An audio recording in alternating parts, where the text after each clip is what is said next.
So good morning বা hello সবাই কেমন আছো? আজকে চলে এলাম আমার প্রথম ভ্লগ নিয়ে। তোমাদের জন্য শুধুমাত্র তোমাদের জন্য আমি প্রথমবার ভ্লগ। এই ভ্লগে আমি দেখাবো কিভাবে আমি রেশন ধরি, ঠিক আছে? আর রেশন মানে তোমরা বুঝতে পারছো তো, যে ওখানে যে আঙুলের ছাপ দিয়া যে চাল ডাল আতা যা ডাল পাওয়া যায় না, এটা আমি বলে দিলাম।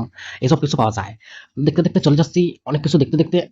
এই দেখুন আমার থবড়াটা দেখুন কেমন ব্যাকা বড়া লাগতাছে, পুরো রোদে কালো পড়ে গেছি রে। হাই হাই হাই, দেখতে পাচ্ছেন এখানে কয়েকটা পদ্ম ফুলের গাছ আছে। এখানে আমাদের আগে খেলা হতো, বুঝলেন? এখানে ডান দিকে না আমার একটা বন্ধুর ঘর আছে, সে বন্ধুকে পাত্তা না দিয়ে আমি সামনের দিকে আস্তে আস্তে করে এগোতে গেলাম। ওই যে দেখতে পেলাম না, ওদিকেটা হচ্ছে আমার বন্ধুর ঘর, কিন্তু আমি ওকে পাত্তা না দিয়ে ঠিকঠাক করে টুক টুক টুক করে বেরিয়ে চলে এলাম। দেখলাম অনেকেই রেশন ধরে আসতেছে, কাকা। ডান দিকে বাম দিকে মেয়ে মেয়ে দেখতে দেখতে শেষ পর্যন্ত আস্তে আস্তে করে রেশন দোকানের কাছাকাছি পৌঁছে গেলাম। দেখছি যেখানে বিজেপি আর সিপিএম এর উরুম মারুম লড়াই চলতেছে। এই দেখুন দোকানে কিন্তু এখন খুব একটা বেশি ভিড় নাই। তাই জন্য একজনকে হাই হ্যালো গুড বাই বলে আমি সামনের দিকে এগোতে গেলাম। ফাইনালি আমার স্টেশনে পৌঁছে গেলাম। পৌঁছে গিয়ে আমার হাইবুসারটাকে স্ট্যান্ড করলাম। করে আমার জায়গার দলিলপত্র মানে রেশন কার্ড এবং বস্তা নিয়ে টুক টুক টুক টুক টুক টুক টুক করে এগোতে গেলাম। দেখলাম এখানে রেশন তোলার জন্য এত লাইন পড়েছে যে টোটো হার মেনে গেছে, টোটো স্ট্যান্ড হয়ে গেছে। আমার একটা বন্ধুর কথা একদম জিজ্ঞাসা করলাম তার মাকে। বললো না, সে তো আসেনি, সে তার বউর সাথে ঘুমাচ্ছে। তো এটা হলো আমার জায়গার দলিল, মানে আমার রেশন কার্ড, মানে আমাদের সবার পরিবারের রেশন কার্ড। দেখছি একজন ঠোঙা হাতে এখানে রেশন ধরতে আসছে। যে চালগুলোতে আসছিল সেই চালগুলো দিয়ে মুড়ি ফুটে খাইছে। আর ওখানে দেখতে পাচ্ছি যে কতগুলো খুচরো পয়সা। হঠাৎ সালা পেছন দিকে দেখতে পেলাম যে কর্পোরেশনের গাড়ি একটা টোটো, মানে ডোজার বাদ দিয়ে একটা টোটো টেনে নিয়ে যাচ্ছে টোটোকে। ওরে তিরিশ আবার দেখলাম না, সালাটার মোটরই খোলা। আচ্ছা এসএমএস কাকার জায়গার দলিল লেখা চলছে, কাকা ঠিকঠাক মারছে। আর এখানে রেশন দোকানি কাকা ঠ্যাংয়ের উপর ঠ্যাং তুলে জুতো খুলে পুরো একদম বসছে, একদম বাবা গো।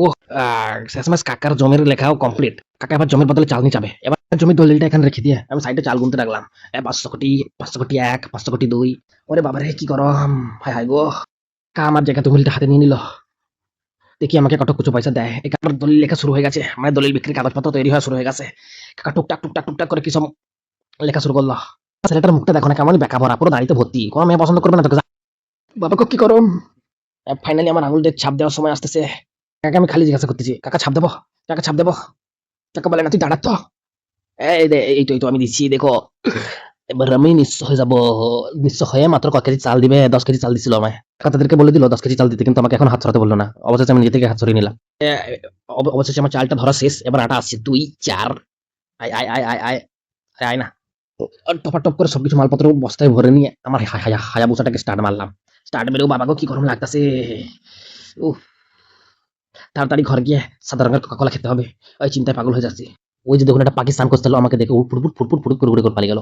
এই দেখুন আমার বন্ধু আসতেছে, বলু এ বলু চুচু চুচু চু। যাই হোক, দেখে কি মনে হচ্ছে বলুন তো, যেন পুরো ভ্যান টানতেছি। পেছনে 10 টনের একটা ওজন পড়ে আছে আর পেছনে ভ্যান টানতেছি আমি। এখানে আমার পেছনে পেছনে আমার একটা ফ্যান ফলো দৌড় দিল। বললো দাদা তোমার ফোনের লাইটটা জ্বালাও না। আমি বলি এখন তো ক্যামেরা চলতেছে, চলবে না। বলে টাটা টাটা বলে বেরিয়ে চলে এলাম। সে আমার দিকে হাবলার মতো দেখতেছে একবার। সালা কিছুটা আসার পর দেখি সালা একটা বাচ্চা পচাক করে বেরিয়ে গেল সামনে দিয়ে, এখন চেপাই বেরিয়ে যেত। ফাইনালি আমার ঘরের সামনে পৌঁছে এলাম। দেখলাম ঘরের রোদ্রে পুরো ফাঁকা, কেউ বাড়িতে নাই।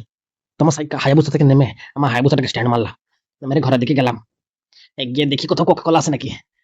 দেখি না মগের মধ্যে মা কোকা কোলা ভরে রেখেছে। সেখান থেকে এক গড় মেরে ঘাম ঝেড়ে নিয়ে বেরিয়ে গেলাম। এই দেখুন 2 বস্তা ধান পড়েছে, আবার এক বস্তা চাল, বাবা গো। সামনে আমার পায়রা পাখিটা আছে, সেটাকে একটু পাকাটুকু করে একটুখানি তার পেছনে লেগে আজকের মিনি ভ্লগ এখানেই শেষ করলাম।